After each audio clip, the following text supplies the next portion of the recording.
you very much, John, and to the committee for inviting me. I had hoped to be able to present the new guidelines in hypertension to you, but they are not yet published.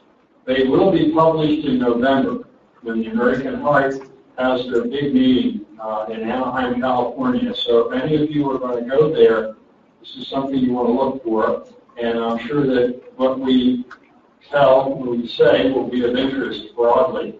What I'll do then is talk a little bit about how the emerging data might affect the existing guidelines. And of course, the elephant in the room, as we say in the United States, is the SPRINT trial. This is the one that's going to make the big impact. I can't tell you what is going to be in the new guidelines, but I am on the committee that's writing them, and so I will give you some clues or try to stimulate your thinking as we go along the way. One thing which has been ratified for the last two major guidelines has been the importance of a healthy lifestyle on the treatment of hypertension. And so such things as reduction in weight, eating the right diet, which in the United States is a Mediterranean-style DASH diet, restricting sodium to around 2.4 grams, 2,400 milligrams per day. In the NIH guideline we published, we saw that 1 gram reduction in sodium for anyone with hypertension could have a major impact. Physical activity and keeping alcohol intake in moderation. So every time we see a patient with hypertension, we should be sure to look at these behavioral changes which can make a big difference in blood pressure. Now, we'll talk a little bit about the guidelines that were published as from the committee known as the JNCA committee. For those of you that think guidelines are too long, I would encourage you to read this. It's only 13 pages and only has 9 recommendations. It's highly based on evidence. So not make a recommendation in here if you didn't have strong evidence. When we write guidelines and we talk about evidence, the real challenge is to move from observational data to what we've learned from randomized clinical trials. And it's a normal human characteristic that we rely on observation. When we are children, if we touch a stove and it's hot, we remember that. These things are hot, they hurt. When we look at populations of patients and observe them, we know that as blood pressure goes up, we see here the risk of cardiovascular disease goes up. So increasing blood pressure is associated with higher cardiovascular events. The question is, how high should we let blood pressure get before we start treating, and how low should we treat it? The fact that the events increase, the blood pressure increasing, doesn't necessarily tell us where or when to intervene. Now, there are some other observations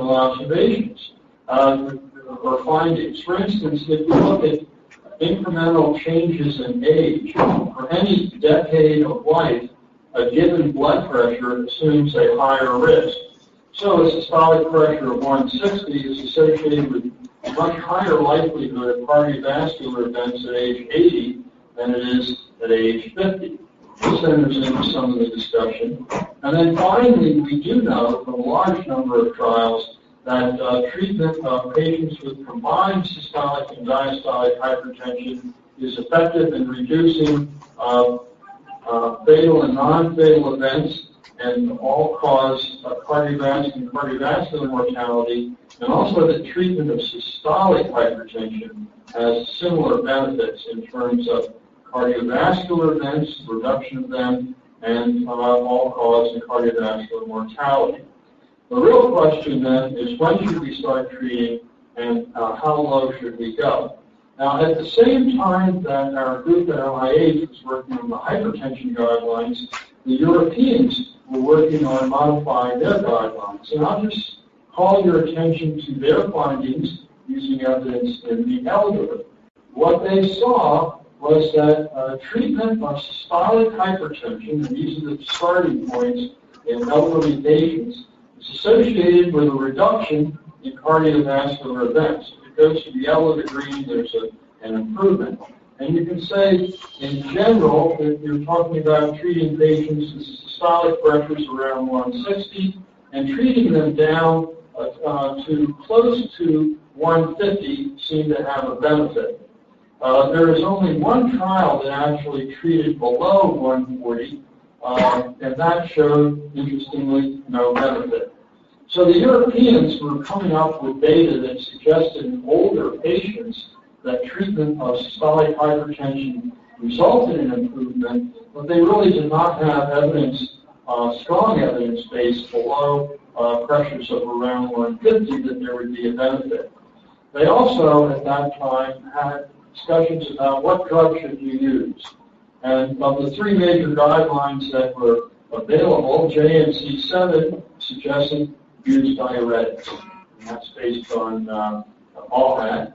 The Europeans said, we don't care what you use as long as it lowers blood pressure. That's the important thing.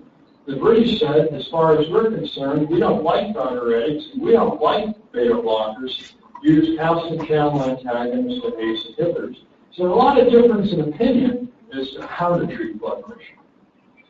Now, as we began to look at the NIH at the data, we looked at trials in older patients, and there were three that treated patients with blood pressures less than 150, and all of them showed significant benefit. However, when we looked at the two available trials that met criteria, those two that had treated for less than 140, 136 and 137, failed to show any benefit. And so our findings were similar to the European findings, and that is it was hard to find data that treating to less than 140 had a benefit. The Institute of Medicine told us if you can't find a randomized clinical trial, you shouldn't recommend it. What the committee said was that in the general population over the age of 60, start treating when blood pressure gets over 150 and treat patients to less than 150. That there was strong evidence from randomized trials that there would be benefit. Given the fact that in the United States, many patients that were older were being treated to less than 140, the committee also made this recommendation, which has not received as much press, and that is if you're treating a patient that's older to less than 140 and they're not associated with any adverse effect, don't worry about changing it. If they tolerate the medication, it's okay to go to less than 140.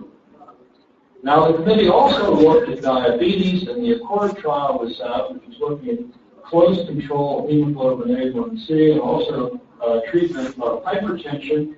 And the ACCORD trial failed to show any benefit on the primary outcome of combined cardiovascular events. It was non-significant, treating to down under 120. They did, however, show a reduction in stroke when patients were treated to blood pressures less than 120, and this is a pre-specified secondary endpoint. The committee also found the differences in response to medications. Here from all that, one can see that there is a difference among African Americans in terms of response to clothalidone versus the ACE-ARB combination. ACE inhibitors actually were associated with higher stroke, and so this favored clothalidone. Also, the LIFE trial showed increasing stroke with beta blockers, and in this case, atenolol. The problem, of course, is that beta blockers may not have a class effect. The toprolol, carvedilol, they have different effects than atenolol, and Nuderol. One has to be careful about data from the beta blockers. Nevertheless, there was an increase in stroke associated with beta blockers, and also an increase in new onset diabetes. For this reason, the committee agreed with those from UK that beta blockers might not be used as the first recommendation drug. They came out saying use 3 medications as your first choice: diuretic, calcium blockers, or ACE or ARB, and reserve the use of beta blockers for those with compelling indications. Following myocardial infarction, heart failure, arrhythmias, these would be the type of situations where a patient with hypertension would be treated with a beta blocker, maybe as the first choice, a compelling indication. The recommendations were actually quite easy. Across the board, the committee recommended that everybody should be treated to less than 140, with the exception of over the age of 60, where they should be at least under 150, and if they tolerated blood pressure, 140 would be fine. So we got away from the previous JNC 7, which said if you have renal disease, if you have diabetes, treat to less than 130, maybe heart disease. Hard to remember which of these things. Strictly from the evidence, everybody should be treated to less than 140, with the exception of those over the age of 60, where the evidence is strongest at less than 150. And then the whole issue of the use of inhibitors was discouraged in the African American population, with the exception of those who had diabetes and chronic kidney disease, where chronic kidney disease was an indication for the use of ACE or ARBs. Now, the thing that has complicated matters has been the publication of SPRINT, which is asking a very important question, and that is, what about treating to less than a 120 compared to less than 140? These are very important data. I call your attention to the fact that the inclusion in SPRINT were patients over the age of 50, so it's not everybody.